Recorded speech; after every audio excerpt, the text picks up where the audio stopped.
25 থেকে 26 লাখ টাকা ক্যাশ আসে। সকল খরচ বাদ দিয়ে 25 থেকে 26 লক্ষ টাকা 2 বিঘা পান বরজ থেকে আসে। হ্যাঁ, এরকম আসে আর কি। পানে তো শুধু শুধু টাকা টাকা। টাকা ভাই, ক্ষেত ভালো আছে এই জন্য টাকা হচ্ছে। ভাই কি কাজ করছেন? ভাই পান ভাঙা কাজ করছি ভাই। গাছে তো দেখতে পাচ্ছি শুধু পানি ধরে আছে। হ্যাঁ ভাই, ক্ষেত আল্লাহ দিছে, খুব ভালো ক্ষেত দিছে। হাতে যে দেখতে পাচ্ছি এগুলো পান কেমন দামে বিক্রি হয় বাজারে?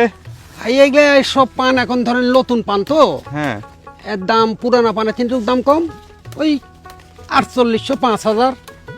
বাজার ভালো গেলে একটু 4800 5000 টাকা পোয়া। জি। কতখানি জমিতে পান বরজ করেছেন? পানের বরজ করা আছে আমার ওই 40 কাঠা জমির মতন। সপ্তাহে কত টাকার পান বিক্রি করেন? সপ্তাহ আমার মোটামুটি পান ভাঙ্গা পড়ে 2 বিঘা জমিতে পান ভাঙ্গা পড়ে সপ্তাহ 6 দিন। 6 দিনে মোটামুটি তাও 1,40,000 টাকার মতন আমার আসে।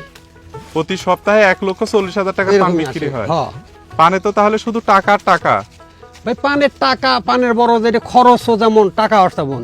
এটা লাভবান ক্ষেত করতে হলে এই খ্যাতি করতে হবে। লাভজনক ক্ষেত এটা না? হ্যাঁ, আমাদের অন্য ক্ষেত যেমন ধরেন কলা, শসা, পটল, মরিচ, অন্য অন্য ক্ষেতের থেকে এটা কাঁচা ক্ষেত, এটা করলে পারে লাভবান ক্ষেতে। এই ক্ষেতের 2টা পয়সা আল্লাহ পাক দেয়, এই নিয়েই আমরা অনেক খুশি।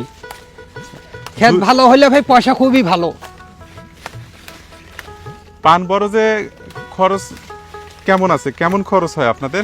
এতে ব্যাপক খরচ হয় ভাই। 1 লক্ষ টাকার যেহেতু 1,40,000 টাকার এক সপ্তাহে পান বিক্রি করেন, এক সপ্তাহে লেবার খরচ টরচ কেমন পড়ে? এতে এক সপ্তাহের খরচ তো হয় না ভাই, এক এক গোটা বছরে দেখা যায় যে কিসেন নিলাম, খাইলাম, হ্যাঁ, এই বড়তে খরচ করলাম। এই খরচ টরচ করে আমার 2 বিঘা জমিতে মোটামুটি দেখা যায় যে 25 থেকে 26 লাখ টাকা ক্যাশ আসে। সকল খরচ বাদ দিয়ে 25 থেকে হ্যাঁ। 26 লক্ষ টাকা 2 বিঘা পান বরজ থেকে আসে। হ্যাঁ, এরকম আসে আর কি। পানে তো শুধু শুধু টাকা টাকা। টাকা ভাই, ক্ষেত ভালো আছে এই জন্য টাকা হচ্ছে ভাই। আর ক্ষেত যদি কমা হয়তো তাহলে গোটা বছরে দেখা যাচ্ছে 2 লাখ 3 লাখ টাকা ঋণ হয়ে যায়। কিন্তু ক্ষেত আল্লাহ ভালো দিছে এই জন্য ব্যাপক পয়সা। পান বরজে ওষুধ কি কি দেন?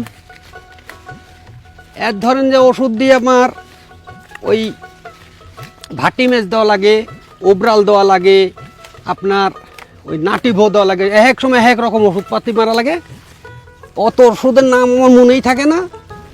যখন যেটা সমস্যা হয় হ্যাঁ, তখন সেই সেই ওষুধগুলো সমস্যার দেন জন্য আর কি। দিয়া। লেবার ছাড়া কোনো কাজ নেই, এর আপনি কাজই হলো সম্পূর্ণ কাজ লেবার। মানুষ দিয়ে তো করতে হয়। হ্যাঁ, সম্পূর্ণ কাজ মানুষ দিয়ে, সমস্ত কাজ মানুষ দিয়ে করতে হয়। মানুষের উপরে ইয়ার নির্ভর। মানুষ যত খাটাইতে পারবো পয়সা তত পাবো, মানুষ খাটাইতে পারবো না পয়সা পাবো না। এই যে মাথা লড়ে যাচ্ছে, এই মাথা যদি না ধরেই পড়ে যাবে। এটাকে কি বলে? পট ধরে না বলে? হ্যাঁ, এটাকে বলে পট ধরে নে।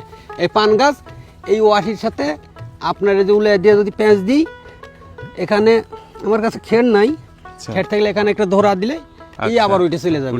আজ যেমন ভাঙিচ্ছে, এবারে পান ভাঙিচ্ছি দেখছেন আপনি। আচ্ছা, এই পানটা আজ থেকে মোটামুটি আবার 10 থেকে 12 দিন পর আবার এসে ভাঙবো।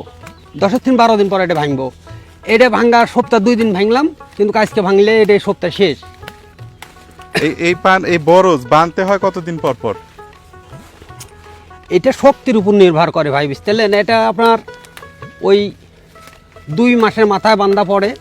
এই যে বর্ষাকাল আইলে 2 মাস পর পর বান্ধা পড়ে, কিন্তু গোটা বছরে 3 বার বান্ধা পড়ে। আরেকবার একটু মাথা ছাপড়া দেওয়া লাগে।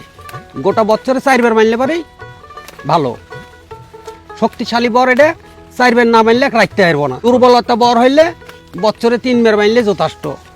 কিন্তু বরের যে দেখছেন যে শক্তিশালী বর, ভালো বর হচ্ছে, এই জন্য বরটা বানতে 4 বার বান্ধা লাগে। আচ্ছা, যারা হচ্ছে নতুন পান বরজ করবে তাদের উদ্দেশ্যে বলেন, তারা কি পান বরজ করতে পারে অন্য ক্ষেত না করে? যাদের জমি ভালো আছে, পানের বরজ যদি করে তারাও লাভবান হবে, ওদের করা যায়, করতে পারবে। অন্য ক্ষেতের হ্যাঁ। চাইতে লাভ বেশি। অন্য ক্ষেত্রে থেকে লাভ বেশি করা যায়। আমাদের রাজশাহী জেলাতে এখন বর্তমান পুকুর চাষ করেও আমাদের জমি সম্পূর্ণ, ক্ষেতের জমি অনেক সংকটের মধ্যে। পুকুর চাষ করে যে পুকুরের মাটি কেটে ওগুলো ভিটে বেঁধে ওই জমিতে আমরা পানের বরজ দিই, তাতে আমাদের আল্লাহ পাক অনেক লাভ দেয়। আচ্ছা, ঠিক আছে, ভালো থাকবেন, সুস্থ থাকবেন। আপনার জন্য দোয়া ও শুভকামনা রইল। ধন্যবাদ। আলহামদুলিল্লাহ।